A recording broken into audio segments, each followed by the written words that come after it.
Hello, and welcome to another episode of Break the Cycle. Me, your host, Joshua Smith. I hope everyone's having a wonderful Thursday evening. 2 shows this week. We did it.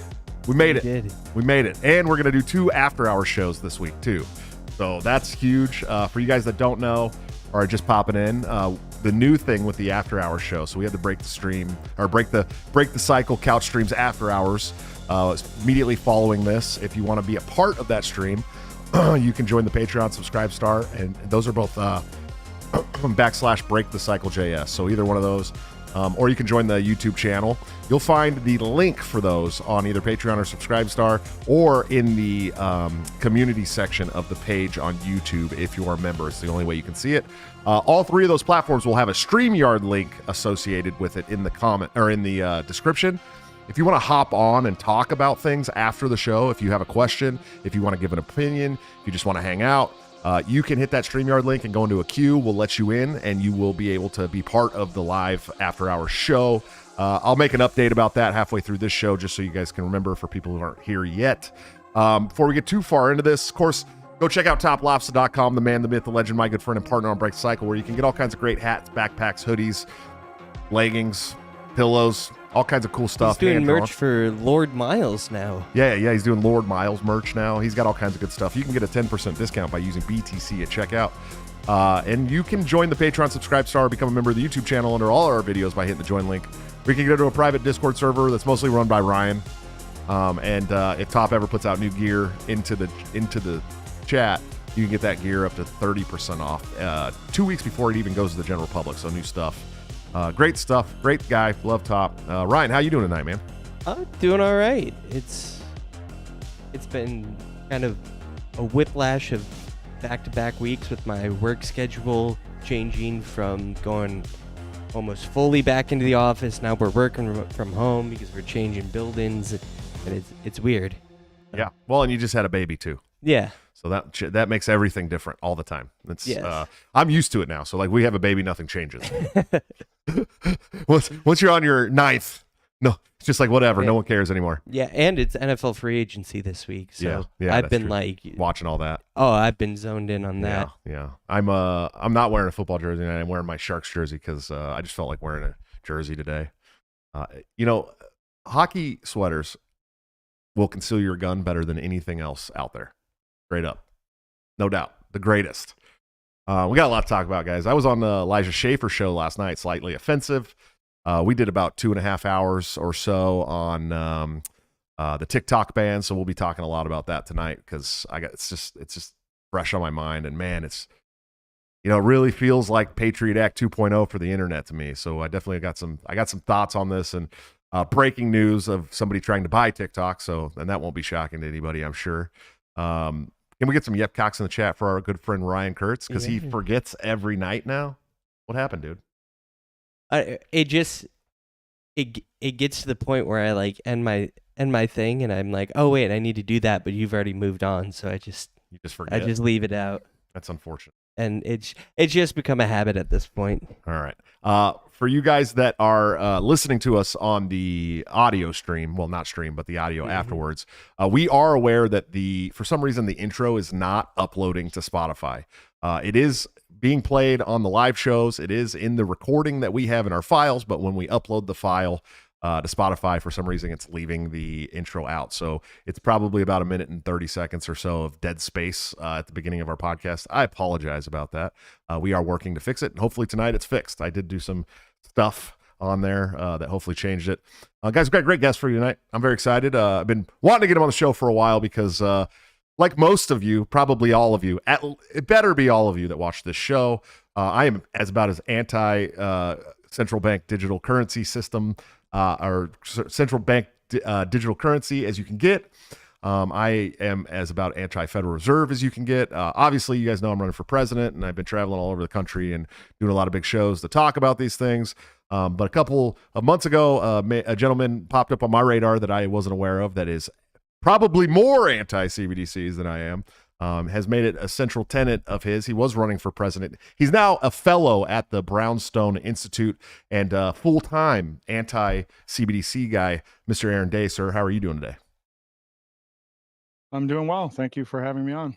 Yeah, of course, man. We're happy to have you here. Great resident of the great free state of New Hampshire, free stater. So you're definitely already in the know on a lot of the things that we'd probably talk about on this show. But why don't you tell us about how you got to where you are today? These principles, this anti CBDC stuff that you got going on, and what you're doing today with the Brownstone Institute. Sure. Well, the broad story is I'm a serial entrepreneur who had a business destroyed and then turned into a political activist in 2012, basically based on that. That's the real short version of it. I had a healthcare company that was profitable. It was a very simple business model. We would go into corporations and we would provide financial incentives for their employees to lose or maintain weight, and it worked because we offered choice, we offered incentives, we offered community. It was a voluntary program. It was basically all of the liberty principles that we would probably all agree with, and it was very successful. We had companies that were lowering their health insurance premiums, which is something that most companies are seeing double digit increases. Their employees were improving health. People were actually getting rid of type 2 diabetes altogether. And then in 2008, I mean, at this point, we have clients in 43 states. The business is profitable.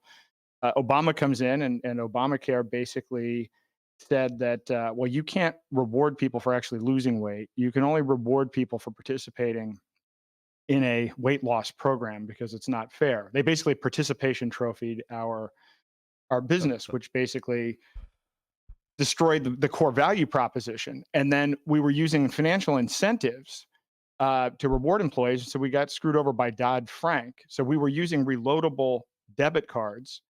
And because Dodd-Frank added all these extra fees for banks that had more than $10 billion in assets, um, we had customers all over the country that had their debit card shut off. And then we would use checks as an alternative in our check writing service, excuse me, which had been in business for 30 years doing this. They had clients in every category of business. One of their clients was allegedly involved with offshore gaming. So all of their clients' funds were seized, and we had to prove that we weren't criminal to get our own money back after bouncing over $250,000 worth of checks to nurses that lost weight in our program. So basically, that was enough to set me off fully on a journey of liberty activism. That's just insane, dude. And not at all surprising. Honestly, I mean, really, if you think about it, of course, Obamacare, Obamacare just absolutely destroyed a ton of healthcare business. It's not the only one. Sure. I mean, we constantly, as libertarians, I think we talk a lot about, oh, if the government will get their hands out of the market, things would be a lot better, right? But like, nobody ever really gives like solid proof of that to the people they're talking to. And here it is right here. I mean, this is literally what we're talking about when we say that. Like, they came in, they instituted a socialist healthcare program. It destroyed a bunch of private businesses that were flourishing, and it screwed over the people that they were helping too at the end of it. You know what I mean? Like, checks bouncing. Screwed over healthy people a ton. Yeah, it screwed over everybody. That's how the government works. The government screws you over. That's it. That's their whole purpose, really. I mean, grow their power, grow their war chest, and screw people over. I don't know. So Aaron, how did you come to this? How did you come to this realization that CBDCs were basically the devil, and we're gonna destroy financial markets everywhere? Sure. Well, then, so my journey begins then in political activism. I moved to New Hampshire as part of the Free State Project. I'll ultimately become the chair of the Free State Project. I was running a super PAC, some other organizations, helped get 100 people elected at the state level. And then at the state level, I found that Obamacare cropped up again in the form of Medicaid expansion. So, I'm like, wow, here's Obamacare again. I'm in New Hampshire. I've got to stop Obamacare. And it turns out it was the Republicans in the Senate that were pushing Obamacare Medicaid expansion. So I got involved in this, and I'm talking to the president of the Senate and others, and we have this little small group of faction leaders trying to find unity within the Republican Party around a single issue. And the single issue we agreed on was Obamacare. And yet 90 days later, the Senate Republicans were pushing Medicaid expansion. And so I started digging into why. And I found out that the actual reasoning behind it was to help Kelly Ayotte get reelected to the United States Senate. So basically in New Hampshire, from a political perspective, John H. Sununu controls the kind of the strategy. He still has a stranglehold on the state Senate. And as much as in New Hampshire, we like to hope and believe that politics is grassroots from the bottom up, because it's anything but that in terms of major multi-billion-dollar legislation and money that runs through the state. So what I did was, first I primaried all of the senators that originally voted for it, and we picked up 1 or 2 seats, but it wasn't enough to make a difference. It went up for reauthorization, and it was going to be reauthorized again to help Kelly Ayotte. And so I said, well, look, I'm more of a focused at the time on state issues. If you're going to screw with the state of New Hampshire and you're going to implement and expand a federal program like Obamacare to help a federal politician get reelected to the swamp, then I'm going to recruit an entire slate of candidates for all of the federal races, not to run as a Republican in a primary. I'm going to cost you the difference in a razor thin race if you move forward and extend this thing. Well, they did. And I ran and I recruited an entire slate. I cost Kelly Ayotte her U.S. Senate seat. It was the most expensive U.S. Senate seat per capita at the time in United States history. She lost by 1,700 votes. I got 17,000 votes. And so, but then the output of so great. On the one hand, it's like I followed through, but then the local politicians decided to kowtow to Sununu and to these same people anyway. So the Liberty Republicans that gained this power in New Hampshire ended up continuing to reauthorize Obamacare Medicaid expansion. So at that point, I'm like, I'm like done with politics. I'm completely done with politics. I'll add a slight little addendum to the story. I got into $280 million worth of litigation related to that U.S. Senate race with working with one of the candidates for governor, and it turned into what at the time was the largest defamation lawsuit in the country. And that's a whole separate show, and it's still kind of an ongoing thing. I ended up settling out of it, but I mean, that was wild. But needless to say, at this point, I'm like, all right, everybody that gets elected gets co-opted. I don't see any political solution. I got involved with Bitcoin in 2012. That's when I got my first Bitcoin from Ian Freeman, who was actually another free stater. He introduced Roger Ver of Bitcoin Jesus and Bitcoin Cash fame to his first Bitcoin, and is now in federal prison for 8 years for the crime of voluntarily stealing Bitcoin. And in 2019, I exited fiat myself completely. So I was living in a 6,000 square foot house.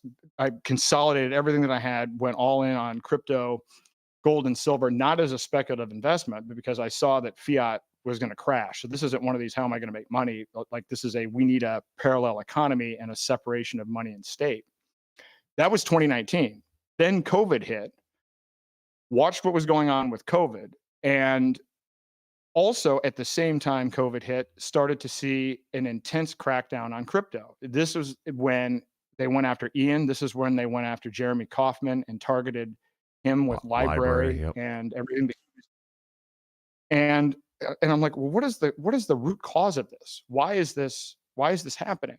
And it turns out there's been a 50-year plan to implement a one government technocracy where elites pick scientists and engineers to make decisions for us on a top-down basis in a social credit system type of situation. If you look at the UN 17 Sustainable Development Goals, they basically want to control, manage, and regulate every aspect of life, from the land to the air to the sea, where you work, healthcare, educational choices, et cetera. And at the basis of this technocracy movement is the control of money. It's the control of digital programmable money. And in fact, when you research this, you find the idea of technocracy, the word was coined in 1919, but there was an actual formal Technocracy Inc. movement that started in 1930. And they developed the idea of moving from a price-based economy to an energy credit-based economy. So that concept, that blueprint of having a complete closed energy system where everything is tracked and then using that as the basis of a currency is almost 100 years old. Fast forward to 1972, the Trilateral Commission is formed with David Rockefeller and Brzezinski brought back technocracy. They had a little internal civil war in the mid 30s, and technocracy died as a formal institution.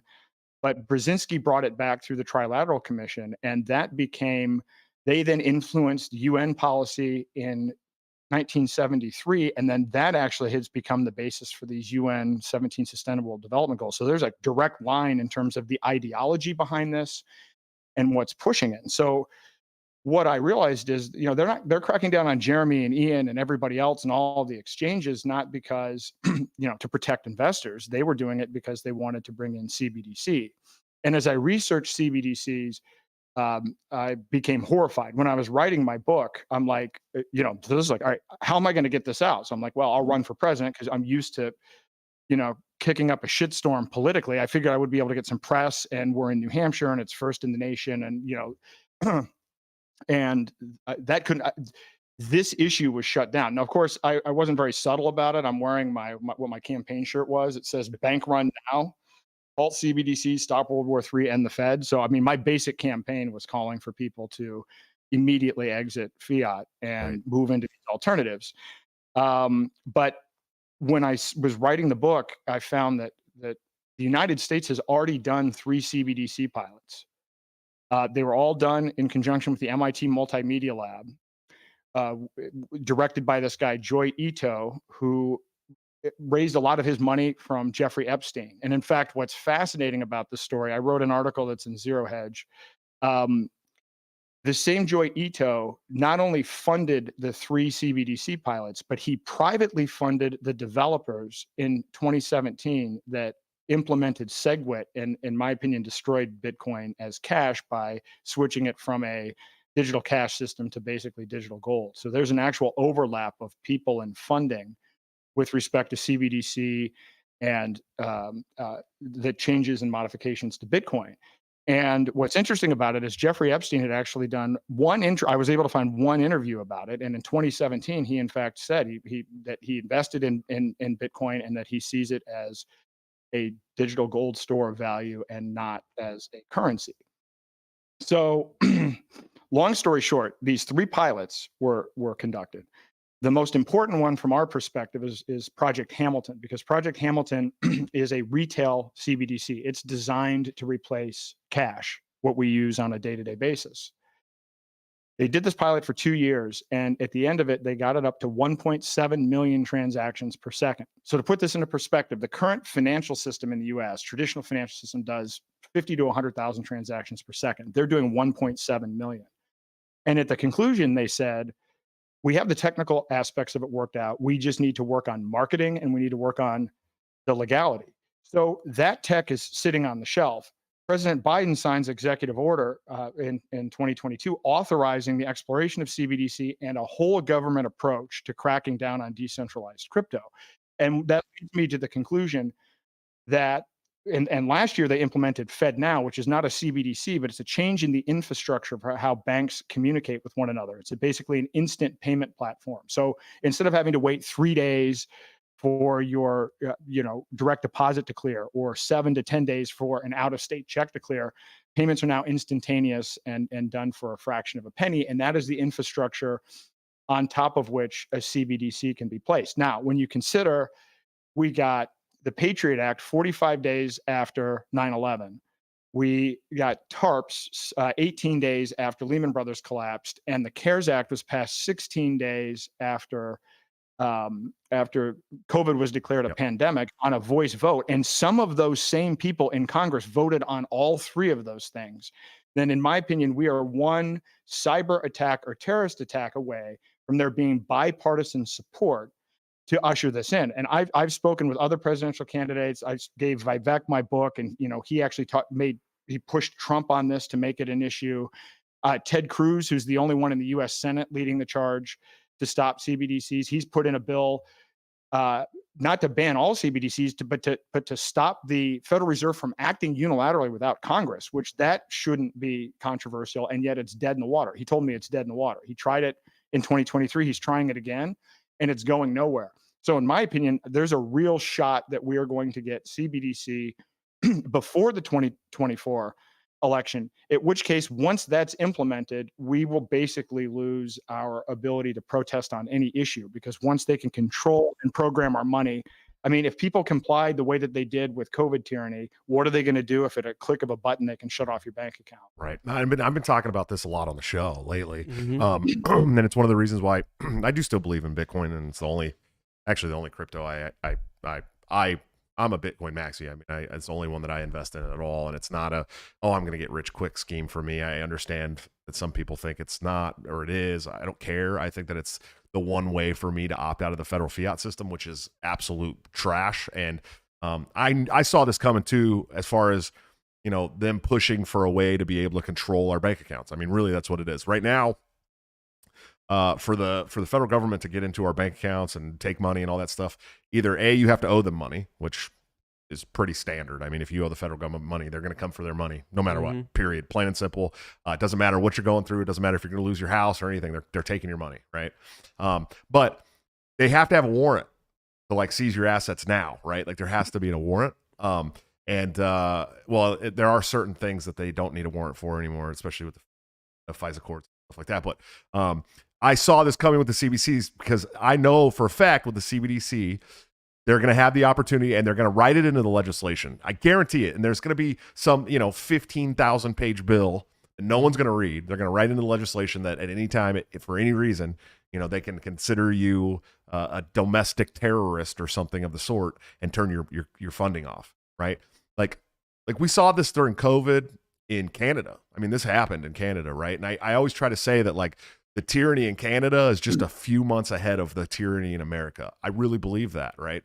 And so like CBDCs to me is just an absolute way for the government to control your money no matter what, shut you off if you're doing something that they don't like. I mean, when we have people in government today actually talking about social credit scores, I mean, this is something that has been talked about in the capital, man.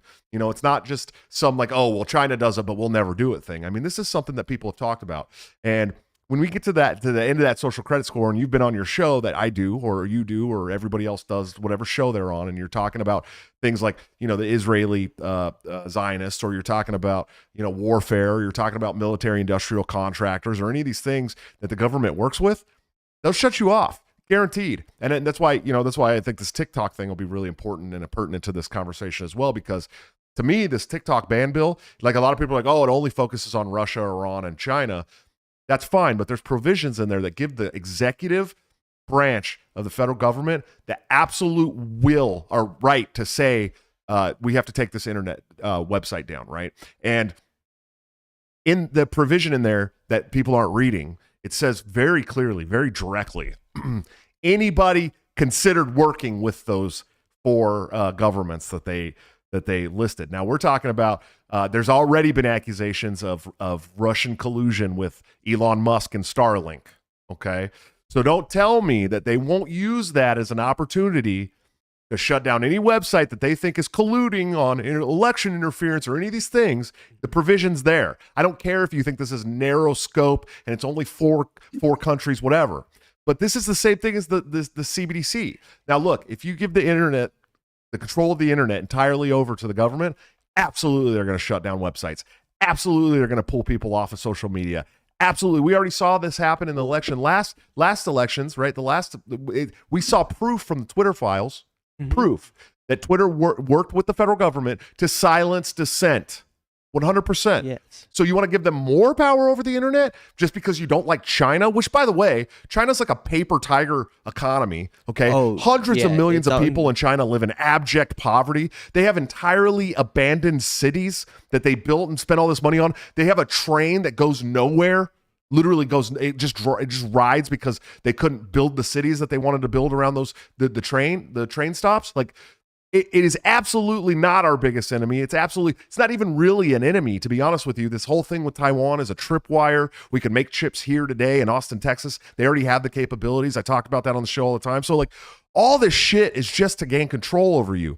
That includes CBDCs. That includes controlling the internet, which, by the way, is also the way that you control all of your crypto. Did anyone think about that? Did anyone stop to think about like all my people that follow me, my Bitcoin maxi friends, like, if you start giving the government control of websites, that's your money. That's your money that you use right now today. Your Bitcoin or your Monero or your Bitcoin Cash or whatever it is that you use, that's your money.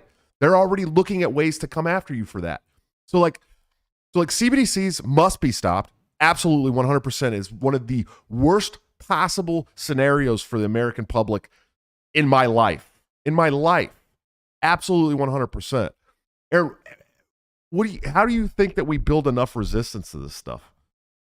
So the way we build resistance to this, again, I from my experience, I've gotten to an even further extreme with this, and I didn't mention this. So my stepmother's been involved in politics for a long time. So like growing up in the early 90s, she started out as a Broward County Republican precinct captain, and she ended up the co-chair of the RNC, and then was actually an ambassador under Trump.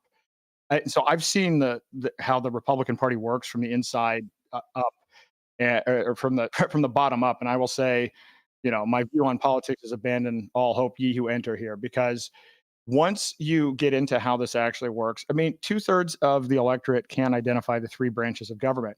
At this point, these elections are determined by the parties and their get out the vote apparatus. And it's about big data and AI. I mean, when I was running my super PAC, we licensed a database, had 250 data points on every voter. I could tell what magazine subscriptions they have. I could tell, what sporting activities and where they were likely to be on a continuum with respect to issues on healthcare, gun control. And the party machines have this information, and they've been building and adding to it. And so most voters are no to low information voters. And so so this is going to be determined algorithmically what the outcome is. And the way that I look at it is, people are like, oh, well, voting matters. Well, so this tyranny that we've gone through since 2020 on, right? So we have Biden versus Trump. So we have a rematch of possibly two of the worst presidents we've ever had. But then the other interesting fact is that in 2022, 100% of U.S. Senate incumbents won re-election, and 94.5% of the members of the House of Representatives won re-election, which means that you roll all of that up.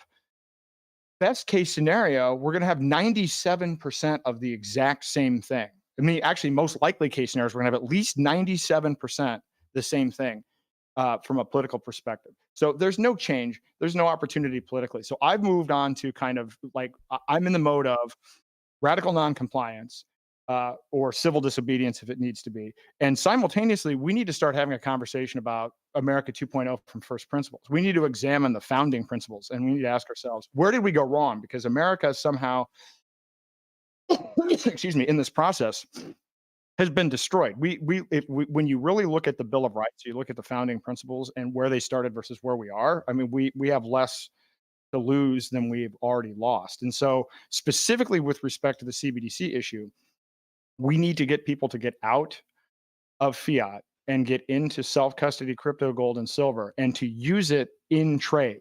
So not as an investment. We need a replacement for cash that's not reliant upon the Federal Reserve System. And those systems exist, excuse me, out there.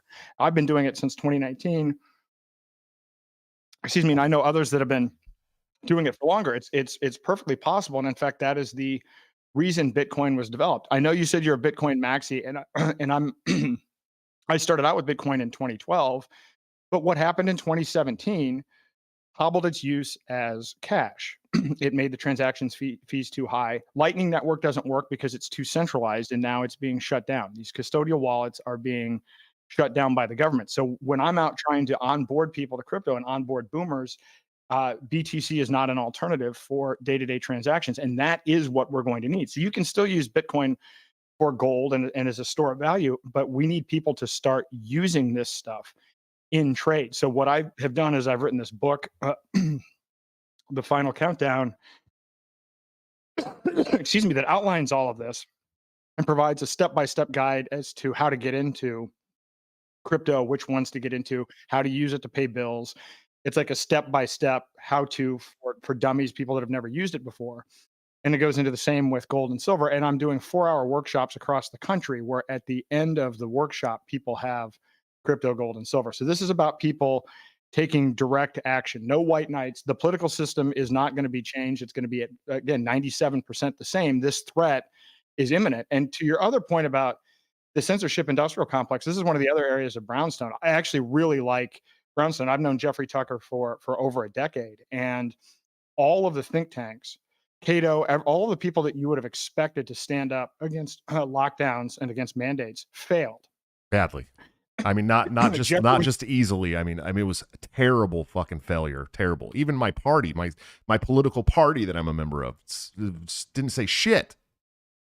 no, and so Brownstone has been on the front lines, and one of the areas is the censorship industrial complex, where there's this Supreme Court case, Biden versus Missouri, coming up, and there are a lot of Brownstone Institute people that are involved in that lawsuit that's going all the way up to the Supreme Court. And what that case has demonstrated is the biggest abuse of First Amendment rights. And what I've seen, there are dozens of organizations, nonprofits, working in conjunction with the federal government, in conjunction with big tech, to the point where they log into common systems, technical systems, where if some top scientist, like the guy at Stanford, Jay Bhattacharya, writes something that's factual about COVID or the vaccines, they actually have a system where they share Pinterest, Instagram, Facebook, et cetera. They manually have hundreds of people that are engaged in monitoring and censoring these things, in addition to the algorithmic censorship.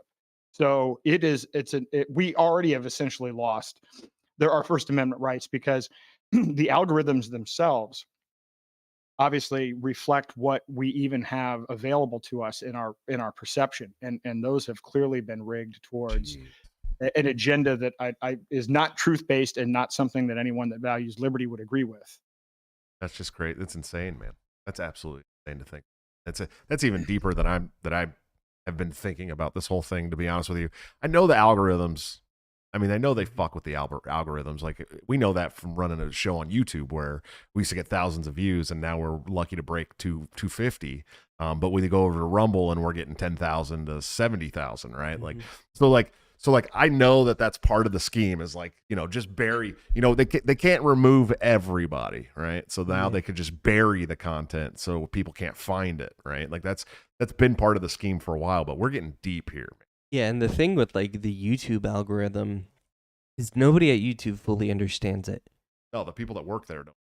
Yeah, so nobody fully understands the algorithm, because it's somewhat machine learning driven, and so they're like, here are the outcomes that we want, and they kind of adjust based on that, and then the algorithm figures out how to get those outcomes, and most of it's like based on advertising. Right. What advertisers want.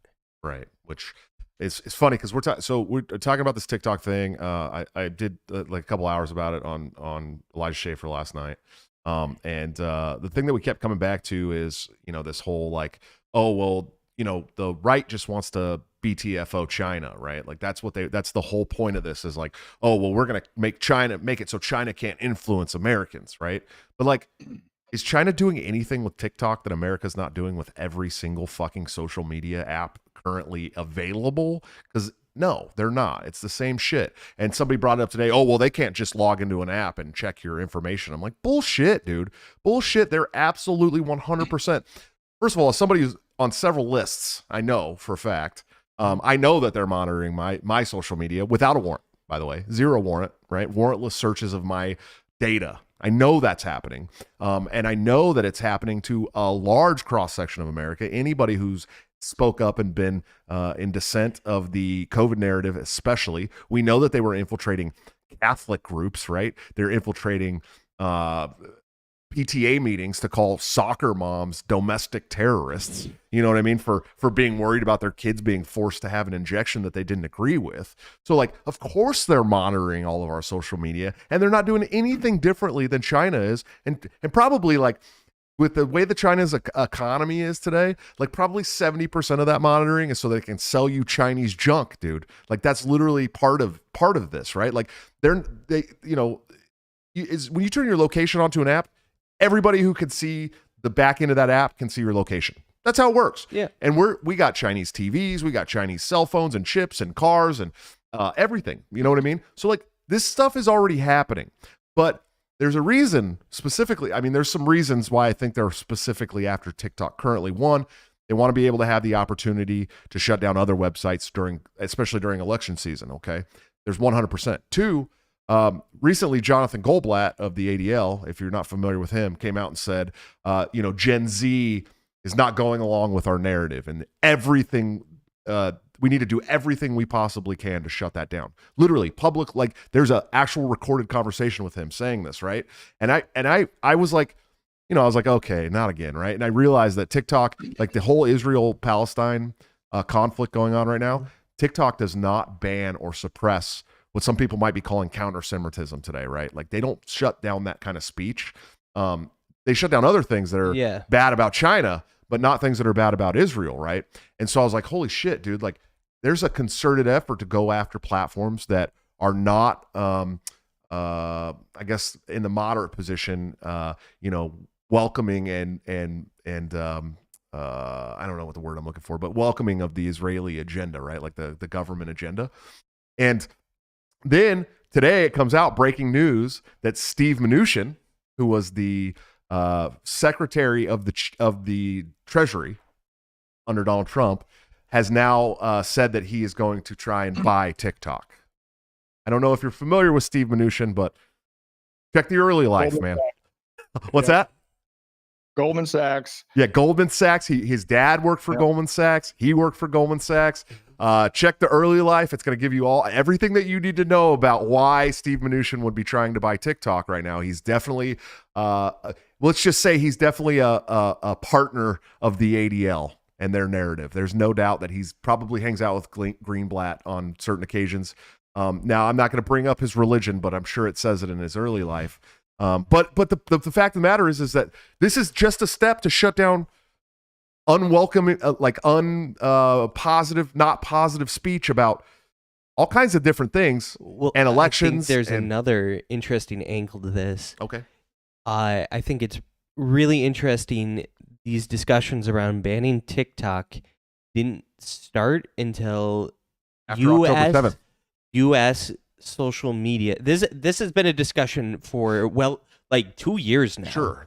Right. But it wasn't until U.S. based social medias had TikTok competitors fleshed out a little bit. So YouTube put in Shorts, Facebook put in Reels, Instagram Reels, and whatnot. Right. So I think some of this is the American social medias trying to strong arm the government a little bit by saying, "Hey, we went along with all of your stuff.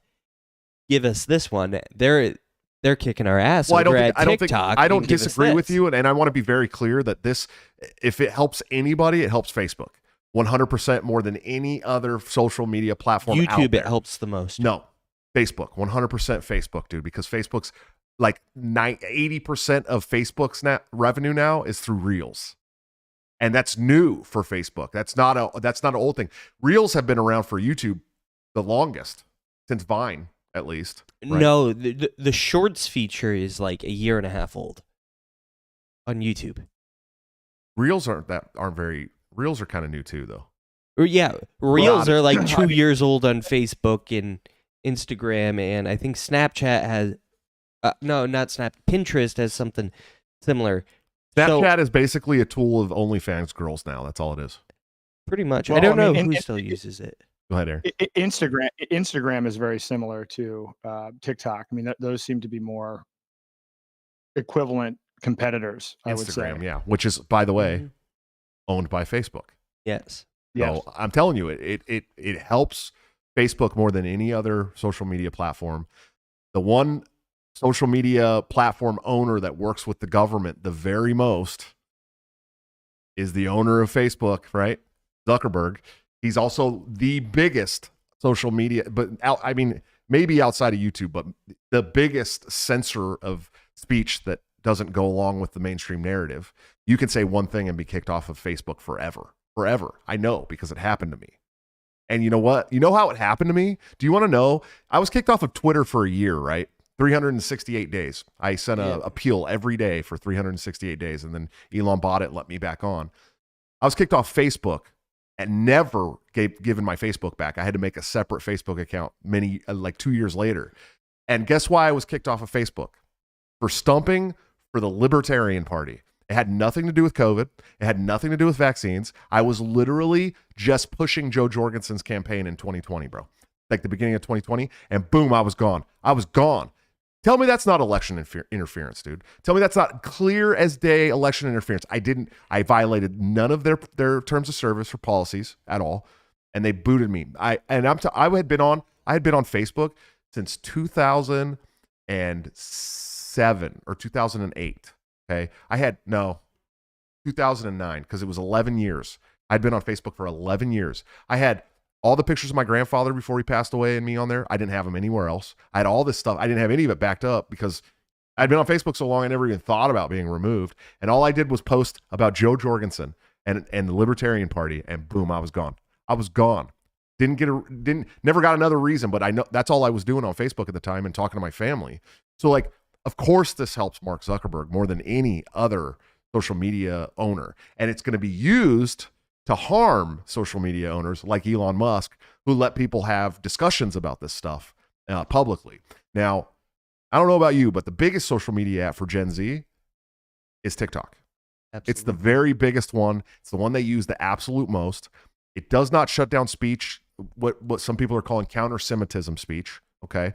And Jonathan Greenblatt came out and said basically we're at war with Gen Z about the Jewish narrative and the Israeli narrative, and they must be stopped at all costs. All costs. I could play it on here. Yeah. I I think it's like around 20% of Gen Z doesn't even believe in the Holocaust anymore. Yeah, it's getting weird out there. Like, Yeah. whatever. Well, I think it's one of of those things they're pushing it so hard Yeah.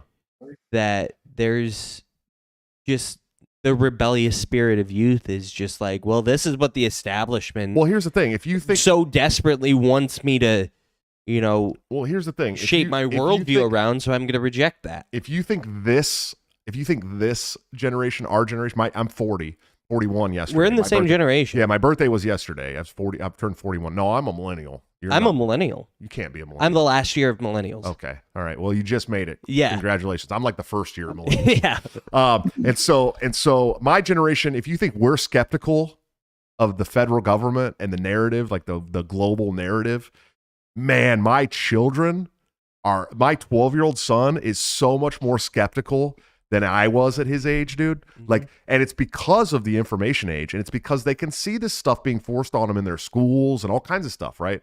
So like, for me, I probably have some oppositional defiance disorder. I know my wife does for sure, and her dad does, but it's like gets worse as the generation goes on because we watch all the bullshit. Like when you live long enough, you live long enough to see all the psyops and the conspiracy theories come to light, right? Eventually. And so like, it's like the more that happens, the more like you don't trust these people. But like the kids today that are on the internet and shit have like a speed run in that stuff. Like it took me 40 years. You know what I mean? It took my son six hours.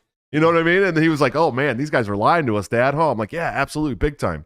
We do got some super chats I just want to cover real quick. First of all, State of Zeal, thanks for the $20 super chat. He said, great discussion. Keep doing great things. Fire, fire, fire. And then JC gave us a $10 super chat. He said, sorry if this was covered already, but what does Aaron think about private coins like Monero? And are they worth investing in compared to Bitcoin? What do you think, Aaron, about Monero and private coins, privacy coins? So in my book, I actually write about, we have to figure out how to get to 50,000 transactions per second. We have to figure out how to be able to handle the capacity of fiat if we're gonna offer an alternative. And in my book, I recommend, in addition to proof of work coins, Monero and Zcash. So again, it's not enough in and of itself in terms of transactions per second, but it's one of the ones that I take and I use for day-to-day transactions. But it's a fringe. It's a fringe group of people that actually use privacy coins. Yeah. And I will say, as somebody who only invests in Bitcoin, truly invests in Bitcoin. I have little stacks of other coins here and there, but I only truly invest in Bitcoin. Monero is one of the ones that I have some sympathy for still. I think that, I understand. And maybe it's because when I first got into crypto, like privacy coins were all the rage, you know what I mean? And Monero was just starting out, and I was like, yeah, I like this. This is cool. Keep the government out of my shit, So I have like a Monero wallet still a little bit and all that good stuff, but I'm worried a little bit about with Bitcoin, what's going on with these ETFs. It's very concerning because the government is cracking down on everything else, but they all of a sudden decide to allow ETFs, which they were able to suppress for over a decade. And to me, it's a backdoor confiscation tool. So I mean, FDR confiscated gold, and I think this is going to make it incredibly easy. I'm writing an article about this and kind of digging into this because there's another aspect to what FDR did with gold that people aren't aware of. Everybody knows FDR confiscated gold, but they don't know about the 3 Supreme Court cases called the Gold Clause cases. And these were actual cases that won at the Supreme Court under FDR, and it allowed private contracts that were to be settled in gold. It forced them to be settled in fiat currency. That's an actual precedent. That's a standard at the Supreme Court level. So you could be in a situation where, you've bought your Bitcoin through a BlackRock ETF, and then at some point, if it doesn't get confiscated, all of a sudden, when you go to cash out, you're receiving your distributions in CBDC. That's actually the likely scenario based on case. I just want to be clear that I'm not buying shit from BlackRock. Nothing. Fuck those guys. Yeah. I heard they're probably going to have some Haitian waterfront property soon for sale, though. I don't know if you guys are aware, but BlackRock has already showed interest in buying Haitian property, which is fucking the barbecue there is great. The barbecue is good there, yeah. It's no Kansas City, but it's getting pretty good. Jay Thoral in the chat, who's a good friend of mine and also a Bitcoin maxi, he said he agrees that the ETF attack is legitimate concern. Bitcoin self-custody is the peaceful revolution, and ETF paper is how they attack gold. Well, self-custody is critical. I agree that self-custody is. And Absolutely. I think how do you get people to mass adopt self-custody of Bitcoin? That's a whole nother story, I think. But it's the more to talk Moon Wallet, MUUN, is what I use. It's so simple. I am not like a Bitcoin maxi. I am not deep into this. I haven't made Bitcoin my personality or anything like that. Well, no unfortunate. offense. We gotta work Jay. on that. We'll bully you into that too. We bullied you into having a baby. We'll bully you into that too. I do own. I have my keys, my Bitcoin, and I was able to do it in a day. Yeah, if it's not your keys, it's not your Bitcoin. That's how it works. So it's pretty simple. Yeah, absolutely. Well, so this is what I'm doing. So I'm literally traveling across the country, and I'm doing these workshops. And what's fascinating about it, because this is the issue. So if we're talking about, so how do we stop this? How are we going to stop CBDCs? First, let's take a step back. The traditional banking system is collapsing, and it is a controlled demolition. Fiat currency has a 0% success rate.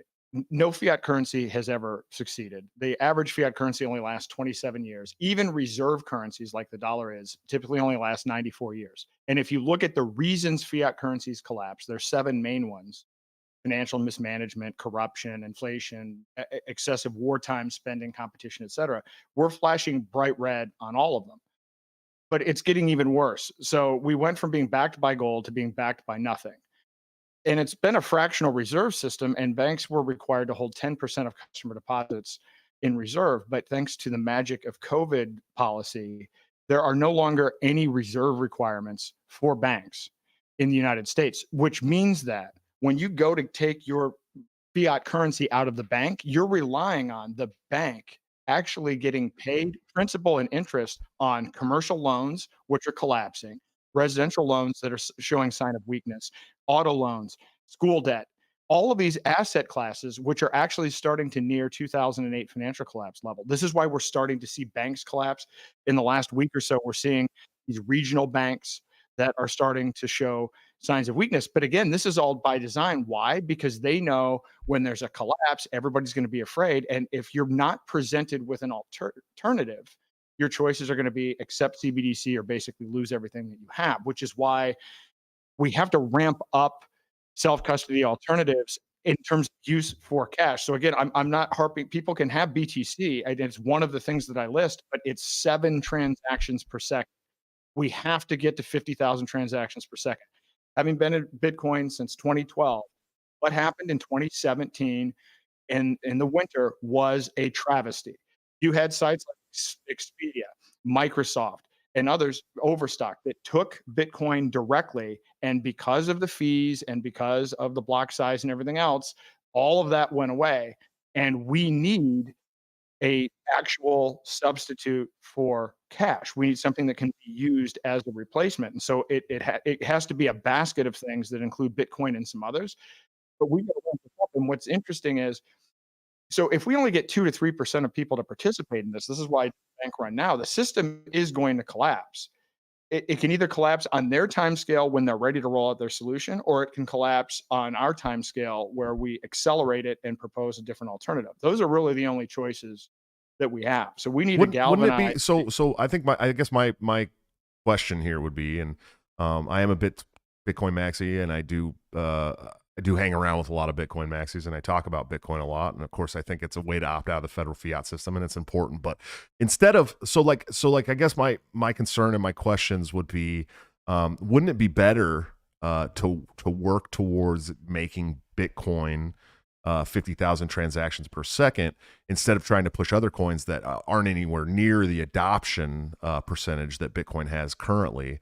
Wouldn't it be easier and more pertinent for us to continue the Bitcoin adoption and trying to get people to adopt Bitcoin, because it's something that even my grandmother has heard of, and then working on the transaction rate to make it better? I mean, wouldn't that be a better case scenario for everybody than pushing other coins that will likely never have or may never have the adoption rate that Bitcoin has? Well, so that was the idea. And in fact, Roger Ver, who was known as Bitcoin Jesus, that's what he was doing. He was going around in 2012, 2013, giving away Bitcoin, teaching people how to use it for day-to-day commerce. Bitcoin was hijacked in 2017 by people that have ties to WEF corporations with MasterCard backing, and it was intentionally hobbled. So I agree with you that it should have been moved to 50,000 transactions per second. And it wasn't at that point. And there's a whole rich history about this, but literally there was a coup, and people that now run companies that are providing second layer solutions intentionally hobbled it for their own personal gain. So it was hobbled by the same WEF people that we oppose. And they said, well, we're going to try this Lightning thing, and that's going to be our experimental solution. Well, Lightning hasn't worked at all. Lightning has a whole series of different problems, and the only way you can make it usable is if you use a custodial model. But because of the nature of the way that it's structured, those are being shut down by the government. So as much as again, I got Bitcoin in 2012 and I was using it. I had a super PAC that took Bitcoin in 2014. Every political campaign I have done for a decade involved the use of cryptocurrency. So actually as cash. And so the reason that I'm not a maxi is because it was intentionally destroyed. Now Bitcoin Cash split off of that, and then Bitcoin Cash split into Bitcoin Cash and Bitcoin SV. And there's a whole drama that actually there was a big announcement. There was a lawsuit today, Copa versus Craig Wright, who's a guy who claimed to be Satoshi. And it turns out he's not Satoshi, but he did restore Bitcoin to what it was originally supposed to be. And it does 50,000 transactions per second today. And they've even trialed it and pushed the envelope, and they have it doing 1 million transactions per second. But the self-interested people that hobbled it in 2017 are more concerned about growing their bank account than having peer-to-peer cash that people can use. I know a lot of people live on like level 2 or layer 2 Bitcoin transactions. Do you have any you say that it doesn't work, but do you know like any case scenarios at all about where the layer 2 Bitcoin has not worked, or censorship issues, I guess is what you brought up?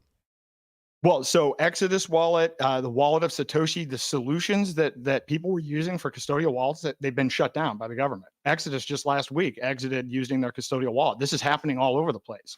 So here's the point. If you get a banking system, we need to get 2 to 3% of the net worth to move over to these other systems. If I'm going out and because this is what I'm actually doing, been to 20 states, I'm meeting with people. The people that have the net worth are boomers. So they've been an unaddressed segment. Most of them only think of crypto as a speculative investment. You can't onboard them to Bitcoin. So the transaction fees, I mean, if I went and said, oh, I'm going to give you $10 worth of Bitcoin on the primary layer, it's unusable. And the only way a boomer would be able to use Lightning, because of how complex it is to use a custodial solution. And those literally within the last 90 days have been shut down. So Bitcoin is not an alternative to stopping CBDCs. Bitcoin may be a great, and I say Bitcoin BTC, it may be great digital gold. We don't need digital gold. If CBDCs are going to be implemented before the election, digital gold does not accomplish anything for us. Do you think they will be implemented before the election? Do you think that's how close we are to CBDCs? I look, I wouldn't be here. I mean, look, normally I'm a serial entrepreneur. This is the least kind of like profitable thing, and it's not without risk, a whole variety of other things. I wouldn't be doing this if I didn't think that this was a threat. And again, it comes back to when you dig into this, the technology exists and there's already actively an executive order. And here's the thing, this, and by the way, this frustrates me, and this is part of the BTC Maxi thing. I've been watching this trial for the last 22 days, and I've been digging through like legal documents and all of this other stuff. And it is, when you go back to when the white paper was written, I mean, the first time I saw it in 2012, I instantly fell in love with it in terms of the separation of church and state, or money and state. But what's happened is it started out as a way to protect us against fiat, but because of all of the divisions and because of the artificial constraints put on Bitcoin, there are now 1.3 billion CBDC accounts and 580 million crypto accounts. So Bitcoin is no longer the solution to banks failing. We now need Bitcoin to succeed, to stop the tyranny caused by Bitcoin, because it actually inspired central banks and inspired governments to implement permissioned blockchains that can be controlled from the top down. And now we're playing catch up. Now we're behind. There are half as many decentralized crypto accounts, and every day it's a faction and everything else. More people were using crypto for actual commerce in 2017 than they are now. And so I wish they would fix the block size issue. What came out of this trial, even though the fact that this guy Craig isn't Satoshi, there are some emails that came out between some of the early other developers and Satoshi, and it showed that, in fact, a few important things. One, Satoshi said that the original protocol should be set in stone and not change, the core protocol. It's kind of like the operating principles for a country. You have a constitution, and it should be, there's some flexibility, but you've got to keep the core thing there, and you can see what happens when you veer from that. And he also said it should be used for micropayments and it should scale on the base layer, and that's not what's happened. And so now we are in a very precarious situation because Bitcoin maxis don't want to look at anything else, but it doesn't matter what the market look. What happened in 2017? Because I remember when all of a sudden people were having to pay $55 in transaction fees, and people were, and it was taking 4 to 5 days to clear transactions. Okay, so let's picture a scenario here. Banks are failing, right? They're about to bring in a CBDC, and we need to onboard a whole bunch of people to crypto. Bitcoin hasn't changed at all. People will immediately hit the same resistance points because Lightning didn't even solve that. There was this whole thing with ordinals and NFTs. I guess maybe it was a year ago that shows that the system, even the L2s can't handle a big influx because of the way that the L1 works with the Lightning network. So it is not a solution for cash in an emergency situation where fiat is on the way out and we need to onboard a lot of people. And so it's frustrating because I'm trying to get people to focus on this issue. I wish the split hadn't happened. If the split not happened, we would have had one chain and people would be using it for commerce. Instead, it's an asset class that people invest in instead of an alternative to cash. And that's a shame. And we need to do something about that. I think potentially before the next election. I hope it's not the next election because the odds of winning aren't that great just in terms of how difficult it is to educate and onboard people. But we don't have much time at all. If there are 1.3 billion accounts, there are 130 countries exploring CBDCs. All of the G20 is exploring CBDCs, and we literally have already built the technology and authorized its use. And I spoke with Ted Cruz about this. He said not only can he not stop it, but it looks like, depending on how the election goes, Elizabeth Warren's going to be the next chair of the finance committee. And she has already said very explicitly that she is pro CBDC. So there isn't an actual practical political solution on the horizon where we're going to have anybody in the political world halting the progress of CBDCs. And I just saw a thing yesterday. The Federal Reserve has stated on their list of top priorities, it's a mandate for them to implement a CBDC. I mean, I know Powell came out the other day and said, well, we're nowhere doing it. But in their internal documents, it's actually listed as a priority. So this is why it is urgent. And we've got to move beyond kind of the maxi arguments, because I'm telling you, Theirs does 1.7 million transactions. The existing system does 50,000. Bitcoin does 7. That's not going to be able to onboard people quickly enough.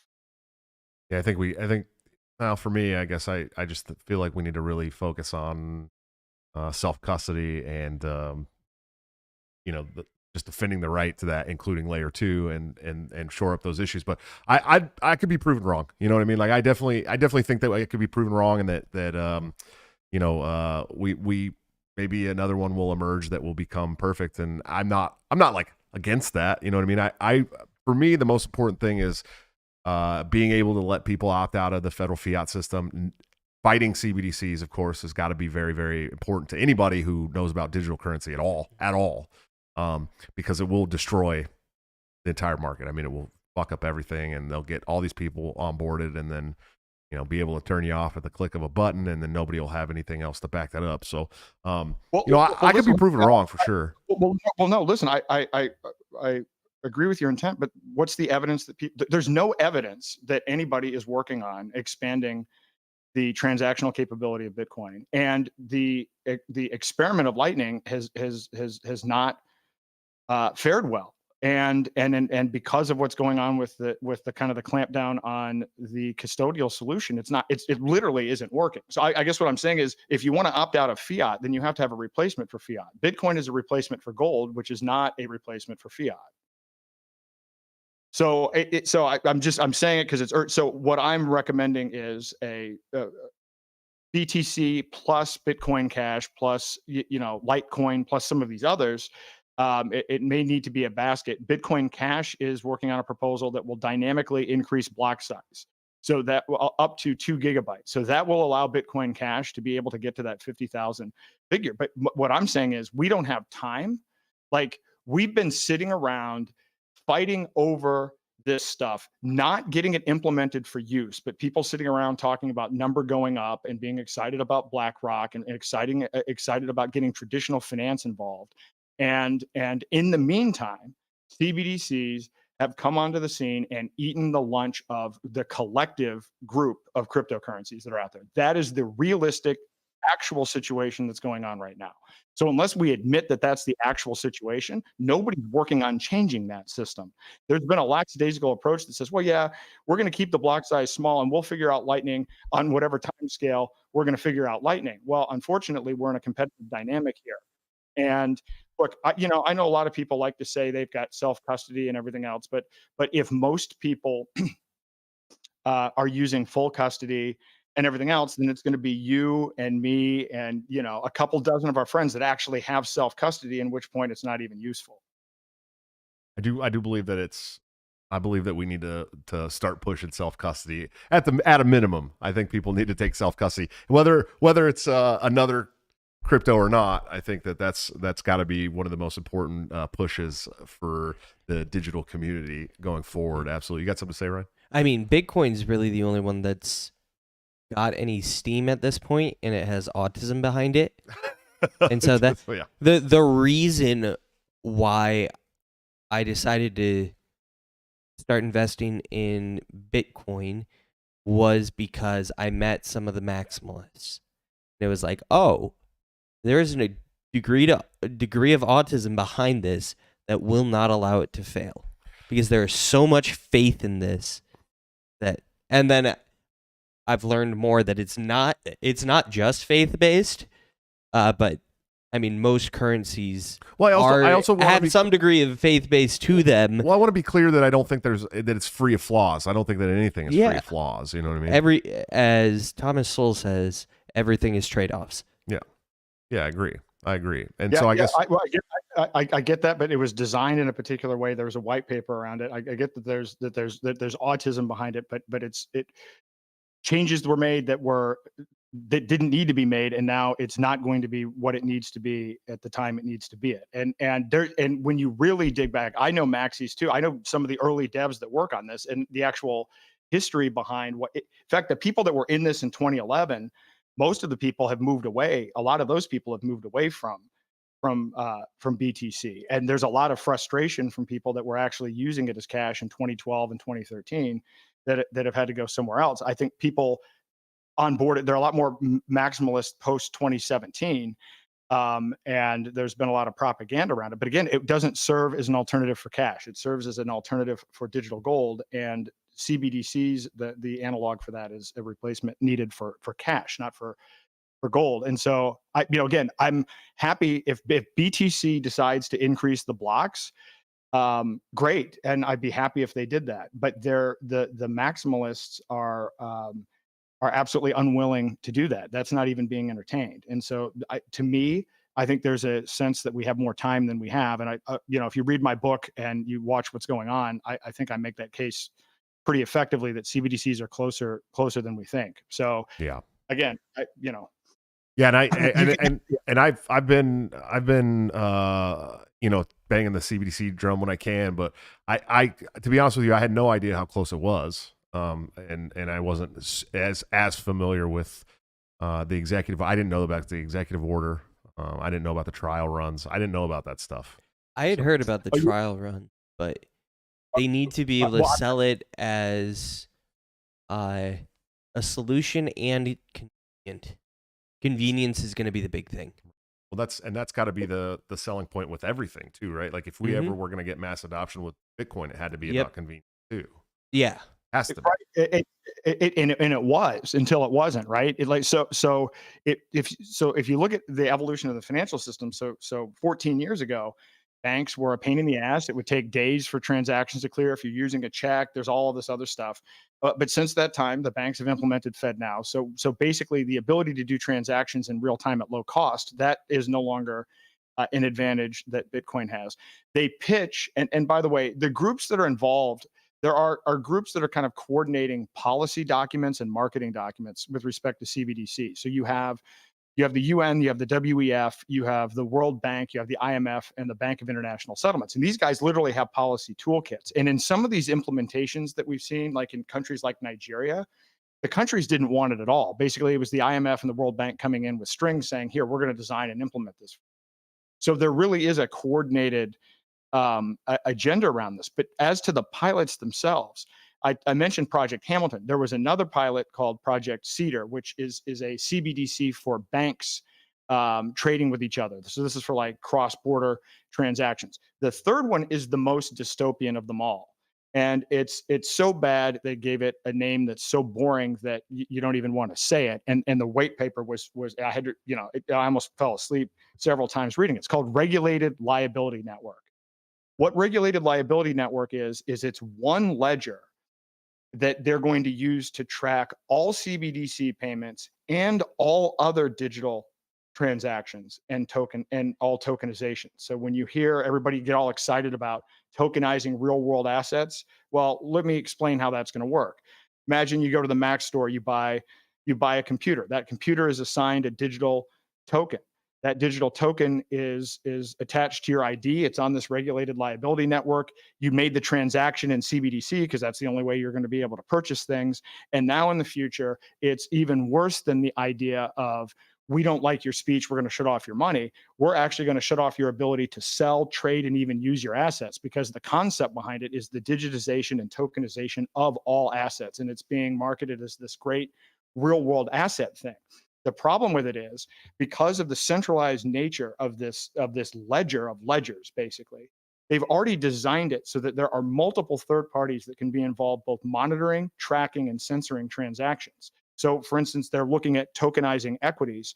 And when they tokenize equities using this CBDC-based system, you're going to actually have a situation where the Federal Reserve and this group called DTCC, which is currently every stock that you buy is actually, you don't own, and it's actually held in one company called DTCC. You would think if you're going to use tokenization and you're going to use this new technology that you're going to get rid of third parties. They've actually designed these things in a way where it's all programmable, it's all centralized, and they still keep the multiple third parties. So it's worse than people think in terms of it's even beyond CBDCs. It's the tokenization and tracking of everything. So that pilot's been underway since I think October of last year. So how would that tokenization like work? Would it be embedded in the software or hardware? Like with like a computer or something, I can kind of understand it, but let's say it's a gun. How would they tokenize that? There are a whole variety of different techniques using all kinds of different sensors. I mean, this is the thing now. I mean, tech has gotten so cheap that there are all kinds of different formats, from stickers to whatever. It doesn't even have to be large at this point in time. The Internet of Things has been something that people have been working on for decades, and they have figured out all kinds of different form factors and ways to put tags and tracking devices on everything. And in fact, in some cases, this tells you how scary this gets. What COVID was bad for a whole variety of reasons, but people don't really talk about what happened from a surveillance infrastructure perspective. I was talking to a guy who developed a tokenization technology for tracking people and the movement of goods within a retail store environment, so you can see how things are moving. And what he claims is his patents were kind of violated and everything, and Google and others basically just use this same track. So contact tracing is basically a wireless form of tokenization. That is what contact tracing is. Okay, yeah, So I applied for a job that would oversee some of that for a company because they're implementing. I think it was Casey's General Stores is implementing something like that. Well, I A still, camera system to be able to like track inventory. I still like believe that. that the vaccine passports. You remember how they were going to do like a digital vaccine passport, and some countries actually did. I think that a lot of that was tied to the hope that they could roll out a CBDC and tie that to the CBDC. What do you think about that, Aaron? Do you think that was part of that? I think that it's absolutely true. This is why I say the CBDC is the gateway. But so this is the alarming thing, because there's some people that think that we're winning, right, on this COVID thing. And what you have to understand is these people have been working on this for 50 years. So they're operating under a series of, like, they didn't think they were going to get 100% take rate on the vaccine. They knew it was going to be a percentage. In fact, we don't know if we hit their target or not. We may have exceeded what they thought was going to be possible the first time around. But every time we get these things, the Patriot Act and under TARP, we got Bank Secrecy Act legislation that, if you move more than $5,000 across state lines, there's all kinds of things that are now being tracked from a financial perspective, know your customer laws and things that came out of that tighten that up. And then we have the surveillance tracking. So every time it gets worse, every time there's more tracking. There are 100,000 surveillance cameras added in the United States every day. Our pictures are taken 80 times a day, in addition to the pictures that we take of ourselves. And all of that is on the increase. So the next time around, again, this is why I say that click, you'd say, well, it'll be hard for them to implement, CBDC here. Well, I mean, if China can do it for 1 billion people, then it can be done here. And in fact, again, the movement for this is you've had groups like the Trilateral Commission who have been infiltrating governments in North America, Europe, and Asia for 50 years. So it's been a top-down infiltration where their movement is towards globalization, erosion of borders, and a movement towards a kind of a one world government where sovereignty isn't recognized and where scientists and engineers control people. So all of this is baked in, and so the infrastructure components are there. So the tokenization of everything, including ourselves, has been in progression. So this is really worrisome to me, because if they get the CBDC part down, then they can tokenize everything else, and they have been building them. And when you study what goes on in China, China has something like 292 million surveillance cameras. They have AI everywhere, to the point where they can track what you put in your shopping cart and didn't buy. Let's say you put 2 bottles of wine in instead of 1. They can penalize you for that. They can penalize you for cheating within a video game. There's facial recognition technology for going in and out of whatever your little province or town area is, or your subdivision, and all of that is into the tracking system. Well, the problem is we get half of our AI surveillance technology in the United States from China. The idea that they're the enemy, if they're the enemy, then why were we doing bioweapons for 20 years In China. with our In China. in China? Yeah. Who does that with their enemy? So they're making us believe that we've got another manufactured polarity contest, that Russia's the enemy and China's the enemy. The enemy is within our own government. The entity is within our enemy are these deep state organizations and these other shadowy organizations like the Trilateral Commission. The Trilateral Commission, every member of Jimmy Carter's cabinet except one was a member of the Trilateral Commission. And that was when the year that they formed. Since then, the Trilateral Commission has infiltrated every single administration's cabinet without exception. Wow. So it's more than just the communists then. Yeah.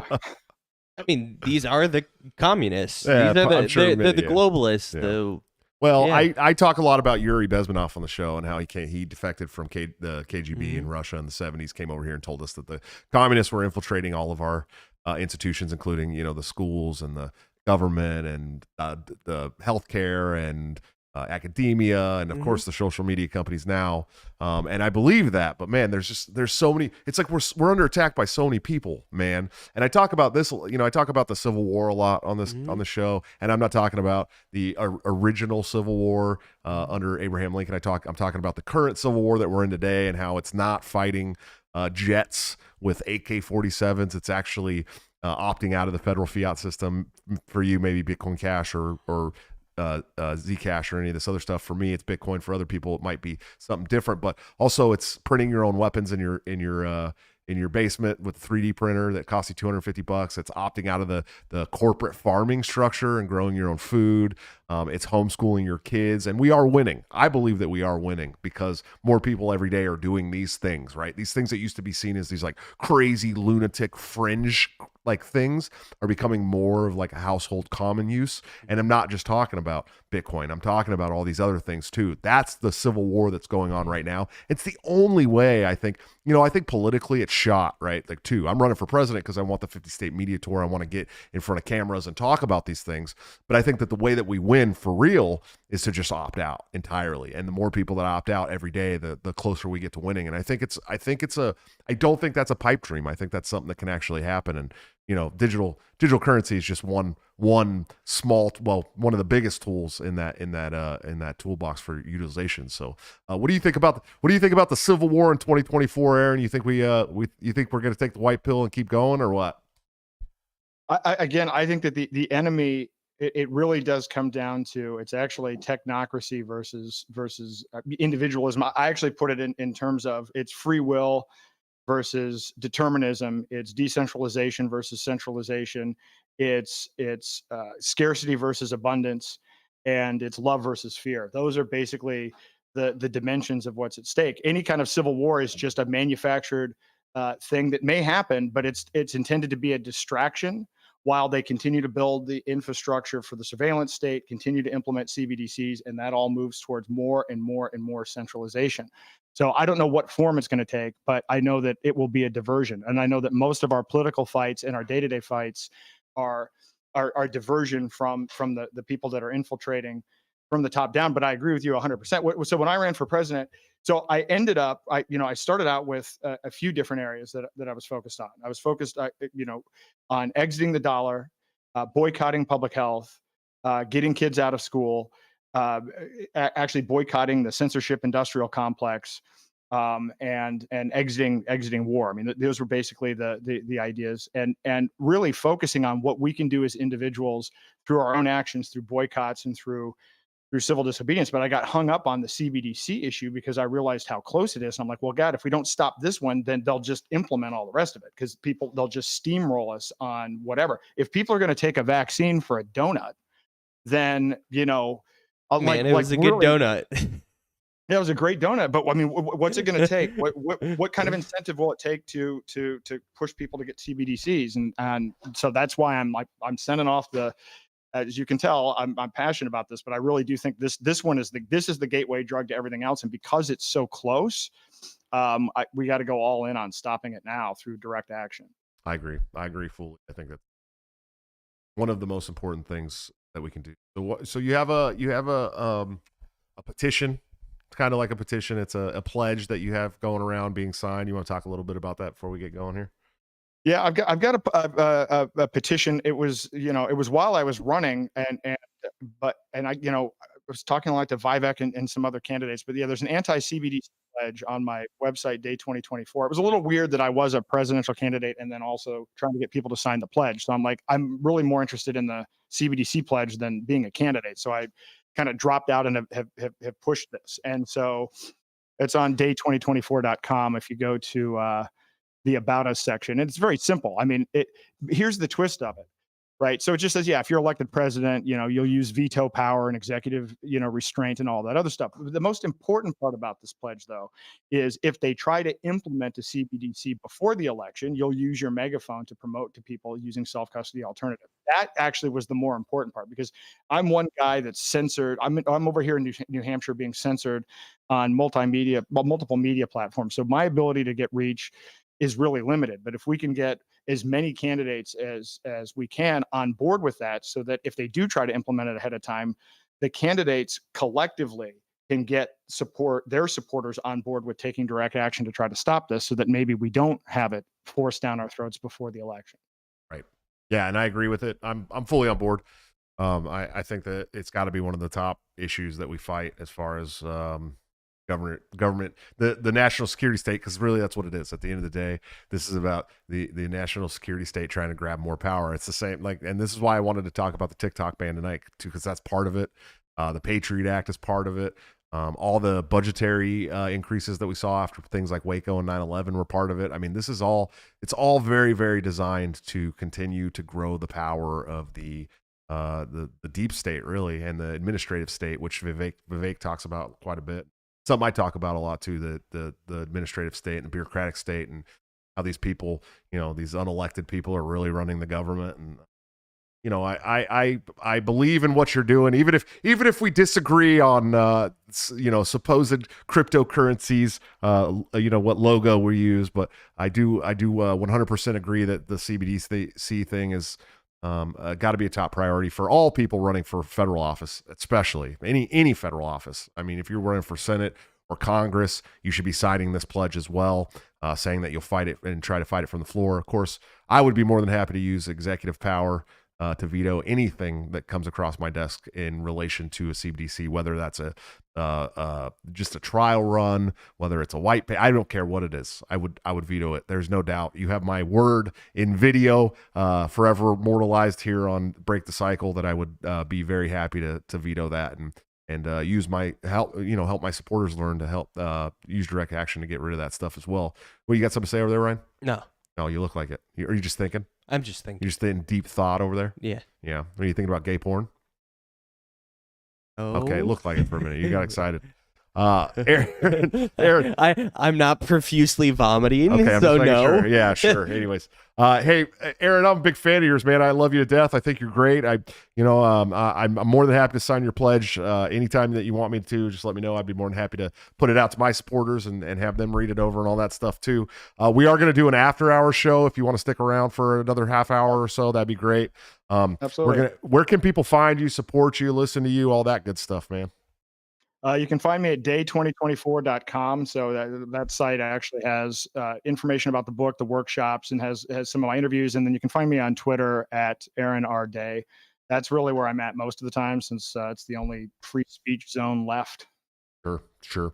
And guys, just so if you're still watching, wherever you're at, become a member of Break the Cycle on Patreon at patreon.com/breakthecyclejs. Become a member at Subscribestar at subscribestar.com/breakthecyclejs, or become a member of the YouTube channel by hitting the join link. You can get a StreamYard link for the after hour show, so you can get in the queue and ask questions. If Aaron's around, you can ask a question to Aaron. You can ask a question to me. You can, whatever the topic is, you're more than welcome to chime in and give your opinion. So that's the new thing for Break the Cycle. You will be a part of the after hour show. So do that now. Go sign up as soon as we end this.